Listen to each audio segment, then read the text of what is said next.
Hello and welcome. Let's learn how to bake walnut cinnamon sugar cookies. Here is a list of ingredients you'll need to make this recipe.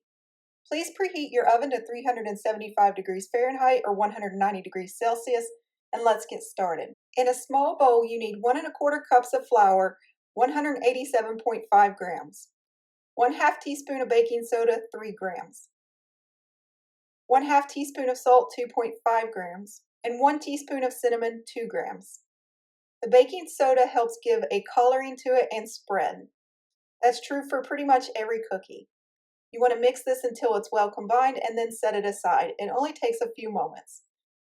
In a large bowl, you need 1/2 cup of softened butter, 113 grams. That's usually 1 stick. 1/2 cup of white sugar, 100 grams, and 1/4 cup of brown sugar, 56 grams. Beat this until it's nice and smooth and fluffy. Next, you're going to add in 1 large egg, 50 grams. You want to beat this in on a low speed until it no longer looks curdled and it's smooth like this. Then you're going to add in some vanilla. We're using 1 teaspoon of vanilla, 5 milliliters. Mix this in until it's well combined, and then we're going to put in our flour mixture from earlier. Now you have 2 options here. You can continue to beat this on low with your mixer until it just comes together, or you can use a fork or a spoon to get a more tender cookie. I will leave that up to you. Sometimes convenience outweighs the tenderness of a cookie, so it's okay if you want to continue to use your mixer. Once it comes together and it's a very thick dough like this, you're going to add in your chopped walnuts. You want 1/2 cup, 56 grams. Fold it in until it's well combined. The finer you chop your walnuts, the more distributed it will be throughout the cookie.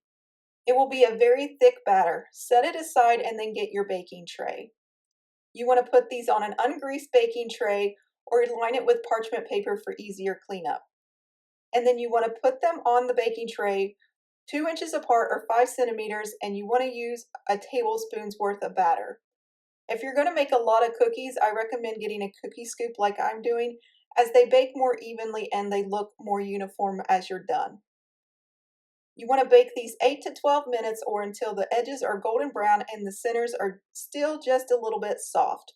Let these sit for 2 to 3 minutes before you remove them from the pan, or they will just fall apart. And if you ever try to move them off the pan and the cookies start to bunch up, you know they're not ready. You need to let it set another minute. They should slide off just like this. Put them on a wire rack and let them cool completely before you store them. You can eat them while they're still warm, but they taste better with age. This is what the cookies look like. They should be lightly golden brown on the bottoms, and they should hold their shape really well. Opening one of these up, they should be full of cinnamon and those delicious walnuts.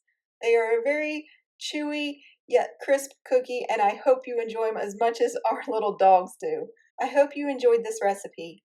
Thank you for visiting us at jacksonsjob.com, and as always, happy baking!